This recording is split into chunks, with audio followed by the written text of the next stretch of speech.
So first, in making lava cake, we want to do a double boiler. What a double boiler is where you have a pan on the stove with some warm water. I turn the stove off and I'm currently going to boil some water. And you're going to put like a mixing bowl on the pan like this. So double boiler is where basically the steam from the water heats and the warmth from the water heats up whatever's going to be inside the bowl, not the gas. So this is used mainly for like melting chocolate, because if you melt chocolate on direct heat, then it gets too hot and it won't be the right liquid texture. It'll be more harder and about worse texture. So this is why we do a double boiler. So we're just going to let the water heat up. Now let's prep our ingredients for the double boiler. So we're going to be adding butter and chocolate chips. Chocolate chips is the chocolate we're going to be using for the lava cakes. And when you just melt chocolate on the heat alone, without any like butter, milk, or any liquid, then it won't be very liquidy when you melt. It'll be very hard, and it won't even melt properly. So I like to use butter as the liquid. And this recipe is just butter and chocolate chips. And then this recipe is great for making chocolate ganache, chocolate fondue, or any liquid chocolate in general. So now for the butter, you don't have to do this step. I do this step sometimes, but you can cut your butter into small pieces, and it actually helps the butter melt quicker. And for this recipe, I'm making 4 lava cakes, but you can always adjust the recipe to make less or more. But right now I'm making the standard amount, which is 4 lava cakes. And I'm using 8 tablespoons of butter, which is about 1 stick. Now that once the water is like hot now, we're going to add in the butter and just let it melt. Now I'm just going to stir it. You can see my butter is mostly melted, and you want to stir it so that it doesn't stick. And you don't want your butter to be brown, you want your butter to stay like yellow. And once your butter is mostly melted, you can go in and add the chocolate chips. So I'm going to add about 3/4 cups of chocolate chips, because you want the ratio to be more butter to chocolate chips so that it will stay liquidy. And then just mix it, honestly, coat it in the butter, because otherwise it will start to stick to the pan and stuff. So just like coat it in the butter. And just like let it melt. If you want it to melt a little faster, you can like mush it down and really coat it well and mush it down.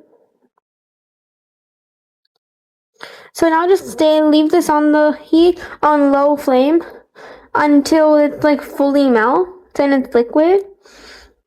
Once it fully melts and it's liquid, then just take it off the heat and just let it set aside and cool down. But while that's happening, we can work on our dry ingredients. Now in a large bowl, we're going to be adding our eggs. And the one thing lava cakes uses is a lot of eggs. I'm making 4 cakes, and it uses 4 eggs. So it's basically however many cakes you're making, that's probably how many eggs you're going to use, I think. So when you make 8 lava cakes, you need like 8 eggs. Because you use 2 full eggs, and then you use 2 egg yolks. So I like to crack mine in a separate bowl, because if there's any shells, you can take it out. I've got the 2 eggs going in, and then the egg yolks. And if you have like a lot of eggs, then you gotta use this recipe is great for that.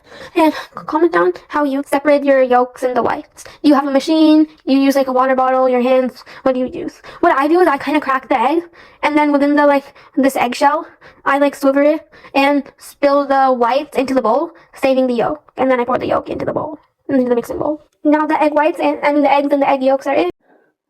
Now we're going to put the sugar. So we're going to put about a 4th cup of sugar. And usually the recipe is made for a 4th cup of sugar, but I always like to do a little less so it's a little less sweet. So I just do around a 4th cup. Next we're going to do a 4th teaspoon of salt. Now get your hand mixer or a stand mixer, whatever you prefer, and mix it for a few minutes just until the eggs are completely combined and they're fluffy.